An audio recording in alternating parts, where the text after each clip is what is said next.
the truth from being detected. I am one of the lucky ones. It took the almost fatal accident of my little boy at 5 years old to finally get me to a therapist and change my narrative. God works in mysterious ways. The worst thing that ever happened to me turned out to be that which ultimately saved my life. I was so damaged I never would have sought help for myself because I didn't feel I was worth it. I went to therapy only for my little boy, to help him stop the nightmares of being run over by that car again and again. I was distraught, helpless, and heard about the community mental health center. I had given birth as a single teenage mother and had too much pride to ask for help. I never took anything from anyone and was determined to make it somehow for me and my little guy. It was him and me against the world. The community mental health center provided its services and determined the charges based on ability to pay. I was charged $1 a visit. The therapist, this angel in my life, said, "In order to work with him, I need to work with you." Little did I know she was the person who was going to save my life. In the 3 intense years of working with her, she asked me repeatedly, "Where did you get the feeling that you were worth so little?" I could never answer her. I didn't know and didn't understand the syndrome.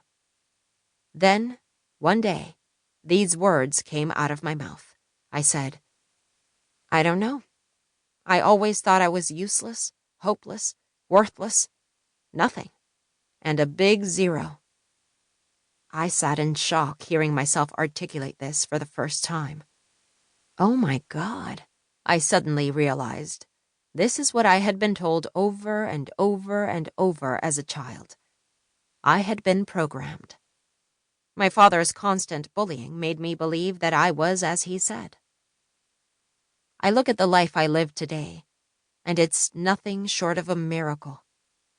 As a girl, I didn't know I was smart and talented, and yet I've achieved the height of success as a Las Vegas entertainer, a New York Times best-selling author of 27 books, an actress with 16 years of primetime network television and #1 shows, a sought-after lecturer, and, best of all, a person respected in my community. Had I not gotten help, I never would have or could have achieved the life that I live today. I have been happily, blissfully married to the same man for 50 years. I have 3 children and 6 grandchildren. I wake up every day filled with gratitude for the life I live, the love I have, the food I get to eat, the fact that I live in America, and that I have great health. Every day is a gift. Yet, without the necessary therapy by a woman who became the angel in my life, all that would have been lost. Socrates said it. The unexamined life is not worth living. To not do the work that gets you out of the maze is to allow the abuse to win. It renews the hurt over and over until it eats you from the inside out. But abuse can become a veiled gift. It can be your rocket fuel to win. Christine Stein has done it with this book.